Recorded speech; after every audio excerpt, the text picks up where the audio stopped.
Hello, All Sports Tucson fans. This is Troy Hutchison. We are at Saguaro versus South Point tonight. We wanted to do the Arizona Wildcat football pregame show a little bit early since it's a road game. Arizona's going to be taking on Colorado. Both teams come in 3-1 and kind of hot right now. Colorado beat ASU on the road. That was a ranked ASU team. They're now 1-0 in the conference. Arizona has won 3 straight games after their stumble against Hawaii. They're sitting at 1-0 in the conference as well. And they did it without Khalil Tate. Grant Canal looked great in that game. And I'm also joined by Javier Morales. And Javi, what did you think of Grant Canal? Well, he showed it that he was a true freshman in the first half. A lot of overthrown passes. The reads were off a little bit, but as the game wore on, he got more and more comfortable. Like we talked about last week, UCLA is not a good judgment of what kind of talent he's going to be facing over the long haul. But for a true freshman to play like that, to get 352 yards was a good confidence booster for him, especially after a shaky start with some of the passes were a little bit off. But he completed 12 of 15 passes in the second half for 180 yards, more under control. He looked more confident as the game went on, and that's a promising sign. Now, I don't know how much of the ASU-Colorado game you watched that night, but that was the same night UCLA upset Washington State. It was a crazy night in the Pac-12. What surprised me about that Colorado game is Laviska Shenault, their star receiver, goes down, and Tony Brown puts on a show. 9 catches, 150 yards, and 3 touchdowns. I know Steven Montez had a big game, but they were able to do whatever they wanted against that ASU defense, who really hasn't given up a lot of points. They have Michigan State at home to 7 points. So was it a little fool's gold by ASU's defense? They're finally playing a little bit more power offenses? Right. I mean, Michigan State's offense is questionable, but Colorado, their receiving core is as deep as any in the conference, even deeper than Washington State's. What they had, like you said, Brown and then Nixon, I think, had 95 yards receiving. So they're really good. And what's dangerous is when Montez has time to throw and find those guys. I heard a stat that in the last 16 games, when he passes for better than 65%, they're 8-0. So the key is for Arizona's front 7 to put some pressure on him to hurry some throws and not feel like, in the pocket like he feels like he has enough time to find the receiver. They got to pressure him. They got to put some blitzing packages. They got to show that they're attacking at the line. Maybe pull off at that case, just to throw him off a little bit. Because if he gets time to throw, Arizona's in big trouble. Because even without Shenault, their receiving core is really good. So I'm sure someone will tell you that Chenault's a great talent, but they still have a lot of good receivers there. Now on the other side of the ball, it was a little bit of a different story for Colorado.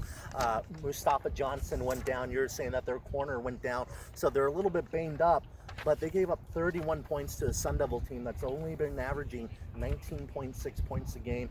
Yes, they scored 30, but it was against Kent State. That's not a great measure. Right. So how do you feel if you're a Colorado defense? Gave up 31 points. Yes, it was on the road, but against an offense that hasn't found their rhythm until that night.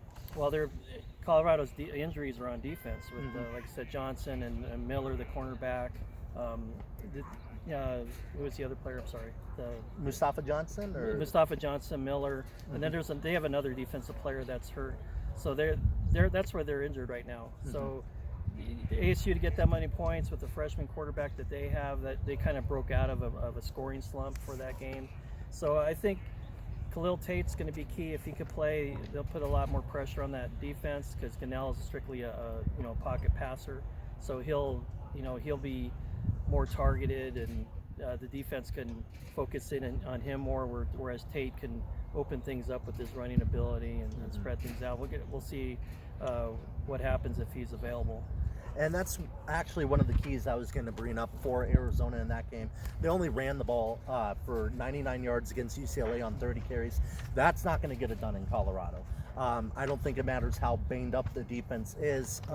If you're only running it 30 times for 99 yards, That's not going to get it done on the road.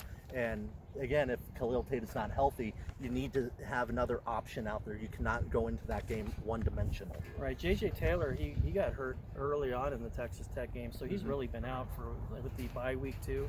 He's been out for most of like the 2 to 3 weeks, so he's had a lot of time for his injury to heal. So I would expect him to come back. He was in uniform last week. He just didn't play, probably as a precautionary reason. And I know the Arizona coaches knew they were going up against UCLA. They had a questionable defense, so they gave him another week to rest.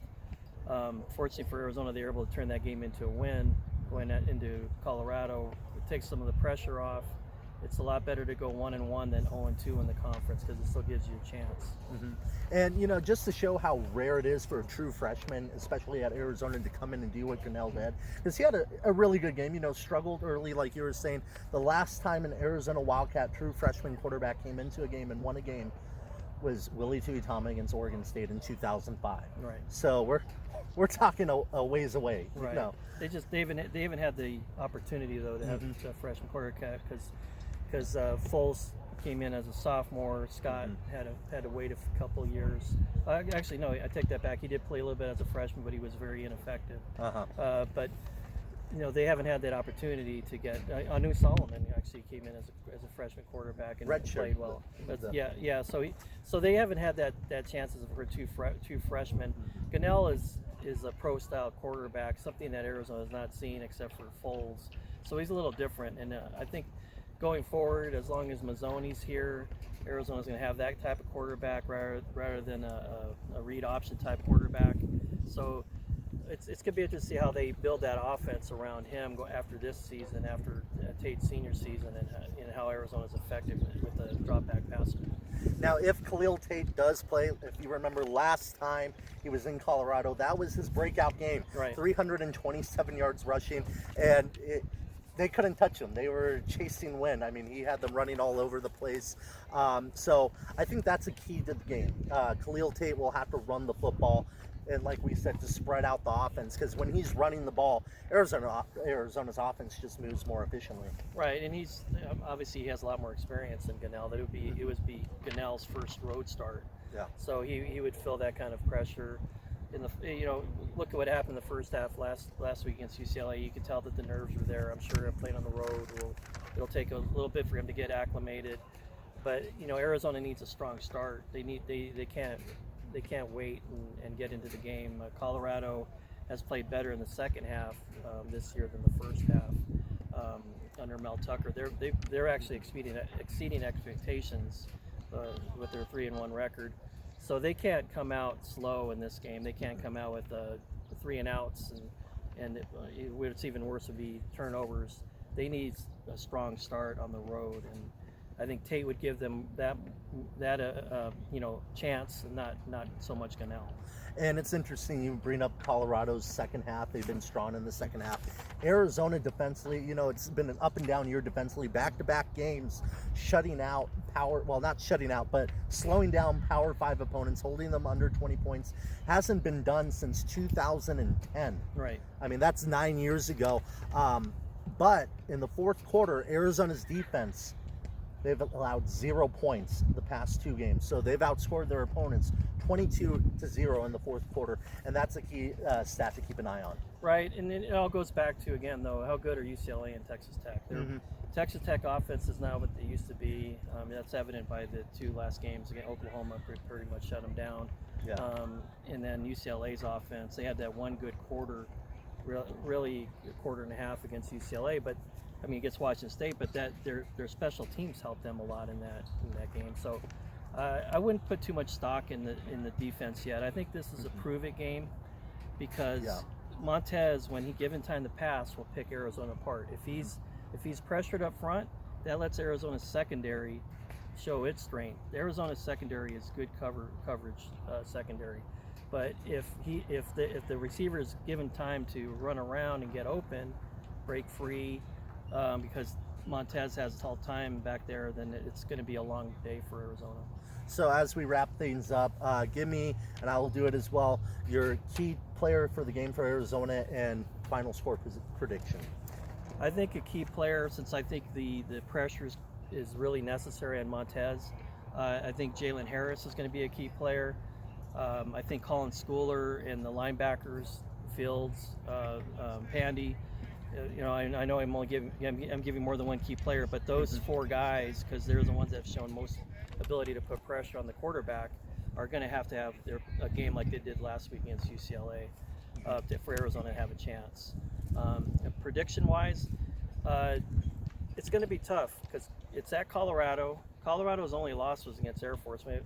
That's not a bad loss when you look at the way Air Force has been playing. They're 3-1. Hawaii beat Arizona, and they're 3-1. But if you look at the two teams, Air Force has been a lot more impressive, and this is going to be on the road. It's going to be in Boulder. It could be Kanell's first start on the road. So right now I would say Colorado a high-scoring game, because both defenses are kind of suspect still. So I would say about 38-34. For me, I look at I'm going to do a little bit of that myself. I'm going to take two players. Anthony Bandy has got to have a big game. He's had two really good back-to-back games. You've seen Arizona linebackers in the top 3 to 4 in tackles, and that's what Arizona's defense needs to do. Be aggressive from the linebacking core and on, because when those guys are tackling, it frees up picks for the secondary and creates havoc. So he's got to be a key piece. And then I'm going to go with Chase Whitaker, the senior corner. He's a big playmaker for Arizona. If he can get his hands on the ball, maybe create a little havoc out there in the secondary, things could turn around for Arizona. I personally think Tate's going to start, and I'm going to take Arizona, we'll say 42-30.